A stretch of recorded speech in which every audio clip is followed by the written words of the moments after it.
Hello बच्चों, कैसे हैं आप सब। बच्चों, क्या होगा अगर आसमान से गिरा एक जादुई बीज तुमसे बात करे और कहे मुझे बो दो, मैं तुम्हें सोने का पेड़ दूंगा। आज की कहानी इसी जादुई बीज पर है, तो चलो चलते हैं आज की नई कहानी की तरफ। चुन्नू नाम की एक प्यारी सी चिड़िया हरे भरे जंगल में रहती थी। एक दिन आसमान से सुनहरा चमकता हुआ बीज गिरा।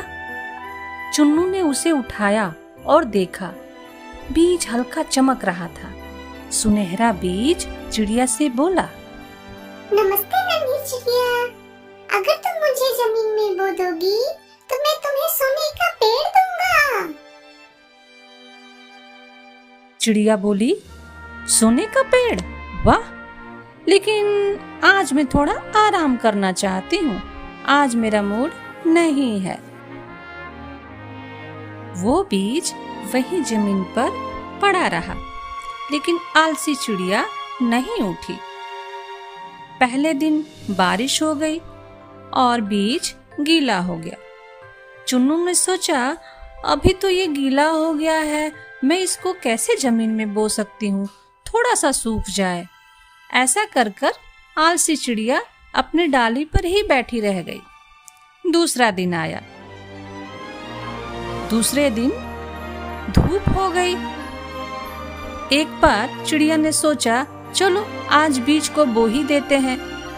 फिर थी तो वो आलसी ही। आज तो बड़ी धूप है, अगर मैं आज निकली तो मेरे सुनहरे पंख धूप से झुलस जाएंगे और मेरी खूबसूरती ही चली जाएगी। धूप की वजह से वह बीज सूख गया और सूखकर हल्का हो चुका था। तीसरा दिन आया। तीसरे दिन जोर जोर की हवा चलने लगी और वो बीज सूखकर हल्का तो हो ही गया था, धीरे धीरे हवा में उठने लगा और जंगल में कहीं गायब हो गया।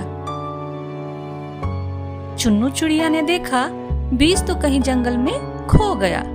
वह बहुत ही मन पछताने लगी, काश मैंने उसी दिन बीज को बो दिया होता। लेकिन अब क्या, अब तो वो बीज चला गया, अब तो पछताने से कुछ नहीं होने वाला था।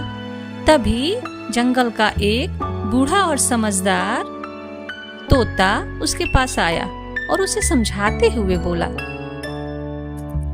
चुन्नू, जो काम समय पर किया जाता है वही सबसे कीमती होता है। आज जो टाला जाएगा कल वह कभी वापस नहीं आएगा, समझी? चुन्नू को अब सारी बातें समझ में आने लगी थी। उसने सबक सीख लिया था। उसने अगले दिन से मेहनत करना शुरू किया। वह उड़ती, खाना इकट्ठा करती और अन्य छोटे पक्षियों की मदद भी करने लगी थी।